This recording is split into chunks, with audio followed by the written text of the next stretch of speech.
Hi, everybody. Good morning. Happy Monday. I'm super excited to introduce all of you, if you don't already know, Yasmin Ali, who has one of the most sort of brilliant coding camps here in the Pacific Northwest and maybe around the country, but we'll find out. Um, yeah, and I just, you know what? I want to just dive right in because you're so brilliant, you're so inspirational. I'm one of your social media stalkers. I should just let you know that. So, when we started this show, I wanted to be really intentional about bringing people on that are doing things doing things for people that are often not visible, and I feel like you're squarely in that. And so will you just say hello and tell us a little bit about yourself? Hi, Aparna. Thank you so much for having me at Moving Beyond. I think we've known each other since, I don't know, for the past 4 or 5 years.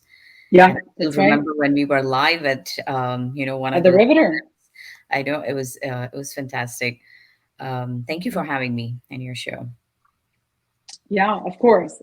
Yeah, we've known each other for a long time, and we've been in communities supporting specifically people of color and women of color for a really long time. And I'm just, I know what my inspiration is, right? And I think yours is a little bit different. So I'm just wondering, like, how did Skills Spire come about? Yeah.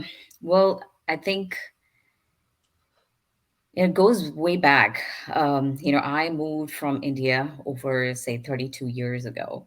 And I would say that, I was kind of lucky in the sense that my husband had a good job, and I was able to study here. So I did my bachelor's and my master's here in computer science and worked for a little bit. And then, I had to take a break because of my kids. And I took almost about a 10, 12-year break. And when I wanted to get back, my kids were older and I wanted to get back into the industry. Although I had 10 years of experience in work, plus a Mhm. master's in computer science, it was very overwhelming. Things had changed over 12 years. Technology, rapidly changes. And it was very hard to get into the industry. When I was looking for jobs, it was like I was starting completely from scratch. And it was quite intimidating, to say the least. And that kind of got me thinking that if this is hard for me, a person who's worked, has experience, plus having a computer science master's from this country, imagine the people that come to this country with as refugees and immigrants and getting started. How hard would that be for them? Sometimes they do have some degrees from the countries that they come from, but they don't translate well at all. you know um, they end up in Uber jobs or Amazon warehouses or just any living wage, any, paycheck to paycheck jobs that they're never able to get out of that vicious, cycle. And also, without having a good network of people that they can talk to who can kind of mentor them, it just becomes very hard for them. And so, thinking about that, because I'm part of also this volunteer organization. When I took a break, I was part of this organization called the Muslim Association of Puget Sound in Redmond. I was very involved in there, especially during, in the education side, both secular and, religious. And I got to meet a lot of people from different walks of life. And I pretty much, I guess, I always say that it's like my second home.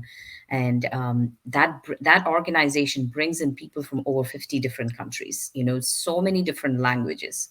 So you get to meet and talk to them, interact with them. One of the things that everyone's looking for is, how do I get ahead in life? How do I make a better future for my children? How can I better take advantage of all the educational opportunities? So that really got me thinking. And so once I was ready to go back, then I said, okay, my goal is not to get into like a software engineer job or anything technical. My goal is to do community and tech, and that's how Skillspire was born. So I really love what I do. I love the interaction, talking to these different people from different walks of life, helping them, just mentoring them as to, what they can do, what skills you bring to the table, and then how does those, how do they transfer to maybe a career in tech. So that's how I got started. That's incredible. I have heard you say that MAPS is your second home. And MAPS, the Muslim Association of Puget Sound, is it's the largest one in the Pacific Northwest, but definitely one of the largest hubs in the U.S. for people who are Muslim that are from all over the world to come have resources and have a place to connect, right? Um, I have to, I mean, I have to ask you this. There's a lot of conversation about workplace diversity, right? And our comfort with diversity looks a really specific way. And I'm just curious, like, what has your experience been like as a visibly Muslim woman? You wear a hijab. I don't think I've ever seen you without it. Navigating these spaces because wearing a hijab is not always the kind of diversity that makes people comfortable. I mean, quite frankly, it makes a lot of people really uncomfortable.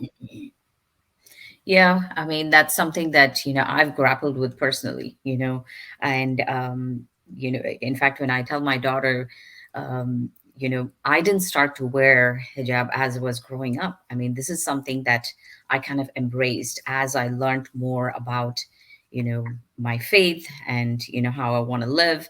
So it's a process that all of us go through, right?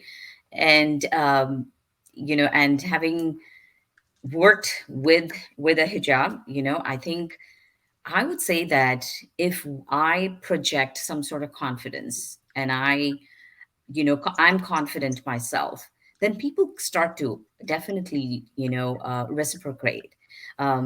I think I've been lucky that I don't think I've been marginalized so much. But of course,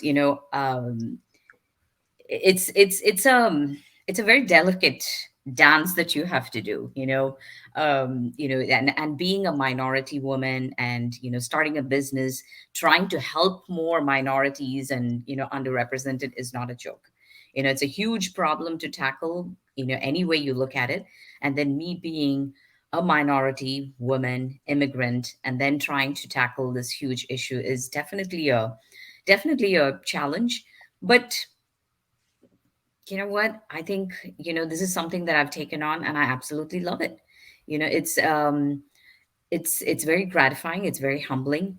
It's a struggle. There are lots of days that it's like, oh my gosh, you know what, if I were a different person, I would be at every event doing this and that. And you tend to think about those things, but then it doesn't matter. And then then you're like, okay, let's approach it a different way and let's do it this way. And so I keep trying. So one thing that I think life has taught me is to be resilient. And I think one of the things that I actually homeschooled my kids for about 4 or 5 years, both my kids. And discipline, resiliency, when you're working with thing, I think that's, you've got to do that. And so I think those skills have really helped me in my I think in my entrepreneurship right now. It does help every day. Yeah. Also, I love what you said about, projecting confidence. And what I heard in that is like we can't be ashamed of the identities that we have.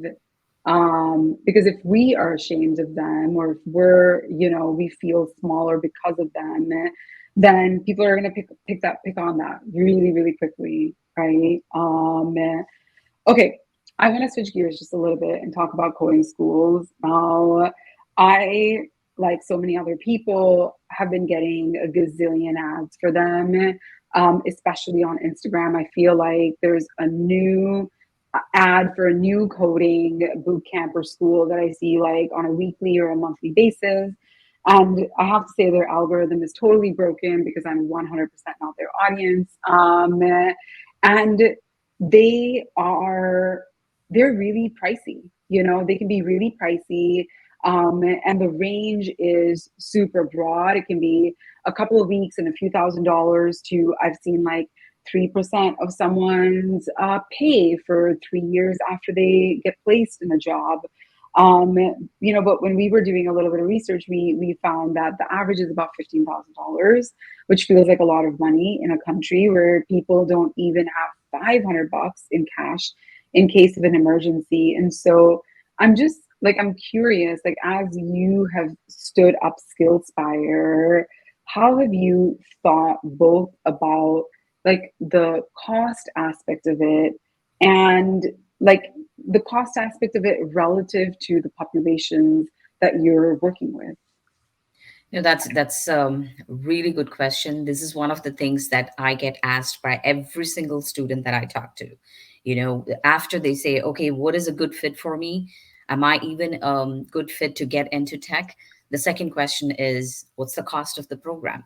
And keeping in mind the population that we serve, we have been very, very, thoughtful about, coming up with the prices. So we Mhm. have stuck with about anywhere from 3,500 to 6,000. So none of our courses are over, $6,000. That Yeah. is a lot of money. And people come to me and says like, okay, how do I do it? So in fact, since COVID, we've been thinking really hard, how can we make this more accessible? So we've worked out monthly plans where you can actually join for as low as like $300 per month, and we don't charge any interest. You can pay it over a longer period of time.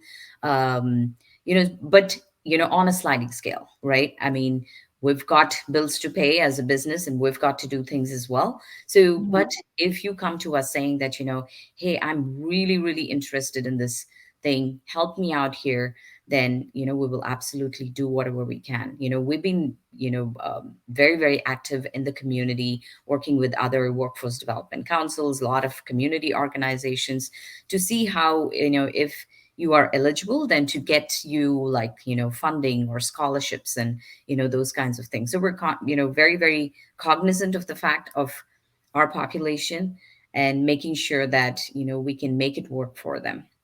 And I would say that all of the classes are actually done in the evenings and weekends, because we know that people are working in the mornings, and they have their regular things. And so we've also made it such that evenings and weekends is when they can do. And this is over a period of 3 to 5 to 6 months, 3 to 5 months. So Mhm. so trying to keep it accessible and flexible for the folks. Yeah, I saw that. I saw the evening classes, and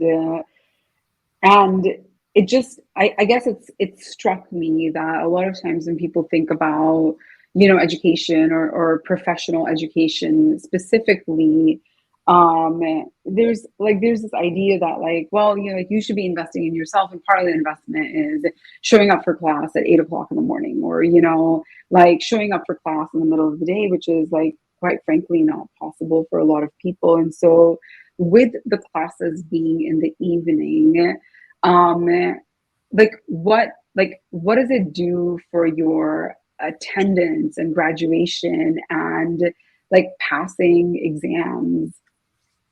Yeah, it's I think, so all of our classes are usually in the Pacific's, PST time, and it starts Yeah. around 5 o'clock, right? So Hmm. I think students really like that flexibility, and we've made it such that there's live instruction. So that's another thing, that we offer live instruction with instructors that actually look like you, who kind Yeah. of understand your background. That's a huge piece. And, when I'm looking for instructors, I'm also looking for diversity of, different people, say it from the African American, Latinos, or, people of, African descent, and whatever it may be. So we are looking for that diversity as well, because that, even without you opening your mouth, when you go up there, it says a lot. And when they start to tell their story, it's very, very powerful, right? And one of the things I would say that Skillspire is different is lots of coding boot camps, right? And they Mm-hmm. all do pretty much the same thing. But what we do differently is you come talk to us, we are going to kind of help you from where you are. It's like there are a lot of people who come to us saying that, how do we even start to learn, how do we even learn coding, am I a good candidate for this? You throw at them all the technical jargon, yes, that's great, but there's a lot more to it, wraparound services that goes with it. Mentorship is huge, supporting them through the course, and then even after the course is done, how are you helping them with, say, internships or on the job training, or in placement. We don't say that we have 100% placement guarantee, but we're going to stick with you throughout, Mm-hmm. be it 6 months, 1 year. You can keep in touch with us and we will help you throughout. So those are some things that I think the personal one-on-one touch that that we provide has definitely been one of our strong forward, I would say. Um, I think that there's so much here, and you've already, preempted like the some of the questions that I had for you. Um, in my line of work, I hear I mean, there's a lot of conversation about all of the reasons for which there isn't diversity, and there's a lot of blame around pipelines specifically. And every time I go to your website and I go to the instructors page, right? It is 100% Black and brown people. It is 100% Black and brown people. And I think to myself, how like, right, like if there's a problem with finding diverse talent, how can a boot camp for immigrant and refugees find it? And I don't think I've ever been there and seen any different a lineup of instructors. It's always really incredibly um, just the really diverse representation. And what you said about, yeah, you don't have to say anything, but just seeing the person on the screen and that they look like you makes a big, it just makes such a big difference. And it's it's really rare, right? It's really rare. You also talked about mentorship and wraparound services. And um, what is the average placement rate for boot camps? And I'm curious, like where are you guys with respect to that? Yeah, I think we're about 70% right now. Okay. And I mean, I think I have to tell you that, that's one of my biggest push, Yeah. because I understand that, training is a given. Yes, we need Hmm. that, but getting them into Hmm. that first job is Yeah. crucial. And so we are trying to partner with as many organizations as we can, be Yeah. it, Black organizations in, a lot of different ways that we can get these folks into a job, into an apprenticeship that could, put them on the path to an entry level job. Um, Hmm. and I think I mentioned to you, over 90% of our folks are actually people of color. So Yeah. we see all kinds of people, right? I mean, people coming from healthcare industry, they're burnt out and, getting into the industry, construction, Hmm. insurance, I mean, sales, marketing, it's just all over the place.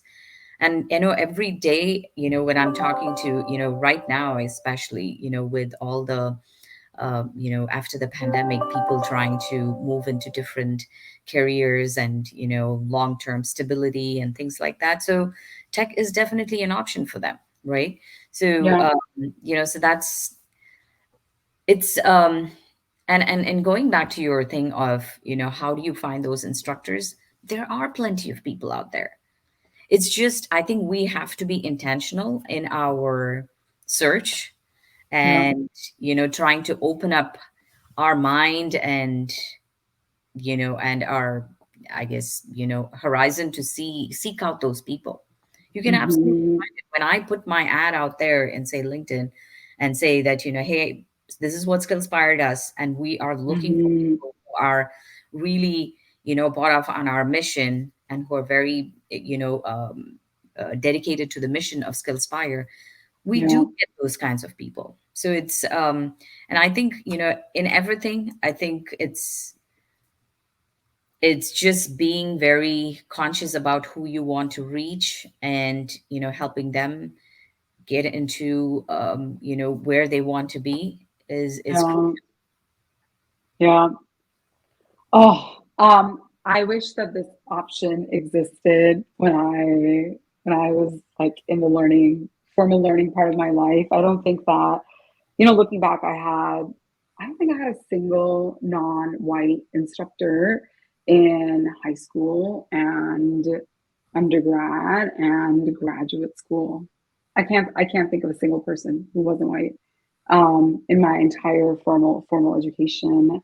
Um, I want to like loop back to placement rates, right? That this is like a major selling point for a lot of boot camps and coding camps. And some will say, we have a 99%, which is like pretty much 100%, right? Like a placement rate. And when I was preparing for this conversation, I was like, this, because I've seen this with universities as well. They're like 100%, placement rate for our graduates, and they can be a little hokey. They'll count internships, they'll count part-time jobs, they'll count if you got a job and it could be a barista job or you went back to like your Amazon delivery job, right? They'll count any job and they'll say we have a 99% placement rate. And so you said that this is something that you're really thinking about, right? This placement rate. So when you think about that for you and like the metrics and the things that you're tracking, what constitutes that placement rate? Is it a full-time job? Is it a full-time job in a technical role? What does that look like?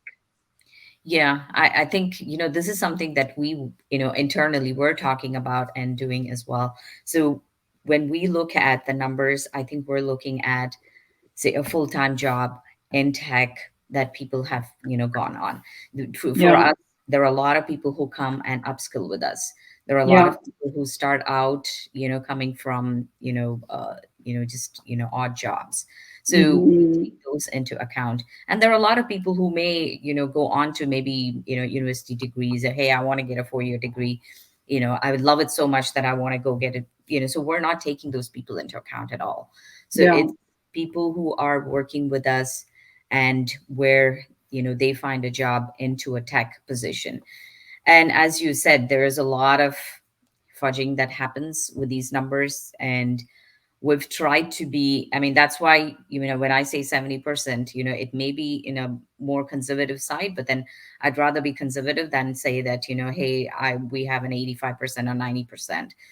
So we're not taking into account people who come back and maybe, TA with us. We're not taking those people into account. So yeah, so these are jobs that, people get into. real full-time jobs. The other thing that you said that as a former educator, that I really liked, and I guess this is a really intentional choice for you, which is people come from lots of different places. And your website, in many of the courses, it says you don't need any specific technical proficiency, but you need just basic computer literacy. And I imagine that's like knowing how to use your browser, like launch applications, right? Um, what does it mean to teach people with that level of skill? Um, what does that really look like for you? So, yeah, so I mean, I guess I'm going to talk from an instructor perspective, right? I mean, Yeah. so here we're dealing with people who have language barriers. So we say that, Hmm. you have to have at least in ESL level 5. And then, basic computer skills, like, you should know how to create a file, Word and Excel. And, if you are better at typing, touch typing, which is great, but most people are not. So these are things that I think in the first day of class, we're kind of deciphering. It's like, okay, where are they at? And Yeah. trying to give them the extra attention. It's like, okay, give them some resources to make sure that they can come up to speed as they're learning the technical side of things. So those things are definitely, the instructors are very conscious about, that they know that Mm-hmm. at Skillspire we have a wide range of people who are pretty savvy and people who are very new, and so they do that, balancing act really well. And that's what makes us, I think, really unique. A person who, say, a little ahead can Yeah. also, go on and, plow through wherever they're going. But then a person who's new, maybe we provide them with a little bit of extra attention, outside of class, where, by resources or whatever, to help them through. And this is where I think that, just like one day I want to just pick your brain about like your application and your intake process, because I think it would be really easy, and this happens a lot in social services. For instance, they'll say, you don't have like English language proficiency. You might speak seven other languages, but you specifically don't have English language proficiency. Your degrees, I don't care if you were a doctor, where you come from, your degrees don't transfer.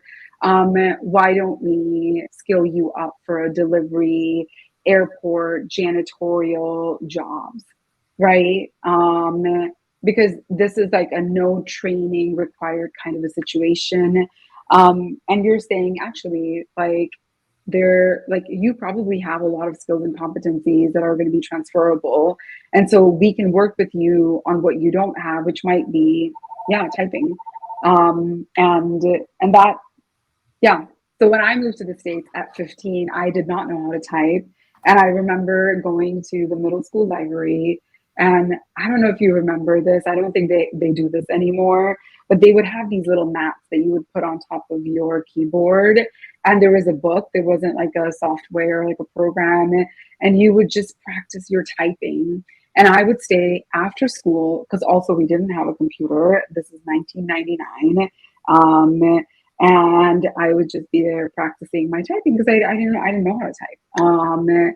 And it's amazing how quickly, it's not like years and months, right? It's like weeks. Yeah.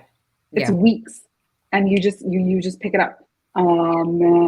So that that these choices that you're making, they're really intentional, and they, I imagine, have a pretty significant economic payoff, not only for the individuals that are in these boot camps, but also for their families. And now that you've been at this for quite a long time, like, what has that arc been for the people that have been in your programs?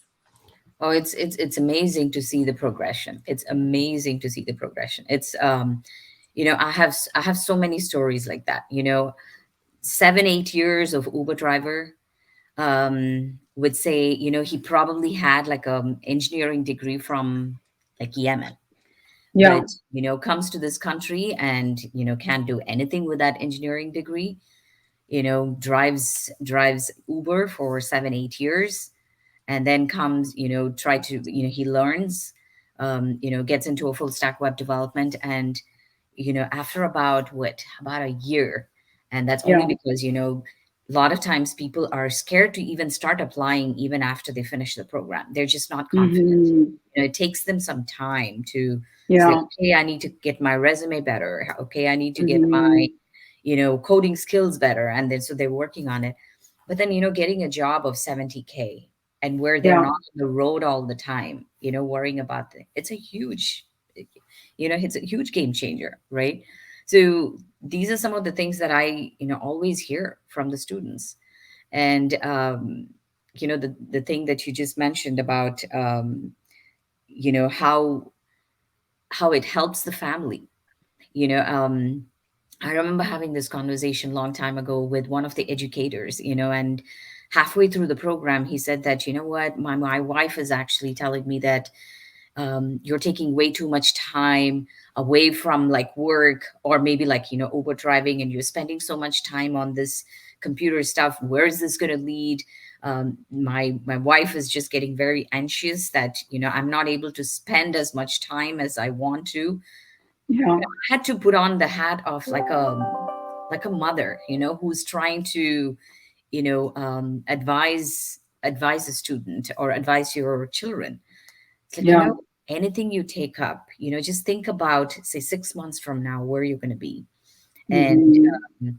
um, to this day, when he comes back, it's just like, those one-on-one conversations, the phone calls that we have to, it's like, what, I know your wife is really stressed right now, but once you're in a job, and then when he found that job, the happiness that he had, and hopefully his family too. I didn't hear, talk to him after that, but Yeah. it changes their entire life, for their kids, for the family, for everyone around him, right? Yeah. Yeah, I think it's a huge, life-changing decision that you're making. And I tell them that, this is not going to be a bed of roses. We Hmm. can only provide 50% of what we can do, in terms of the training and the support and the mentorship. The rest has to come from you. And if you are not Hmm. prepared to put in or invest that amount of time and, dedication, and your dedication and time into this thing and effort, then it's Yeah. not going to work. I mean, you have to really have that mindset, set those expectations that, hey, I am in it for the long run.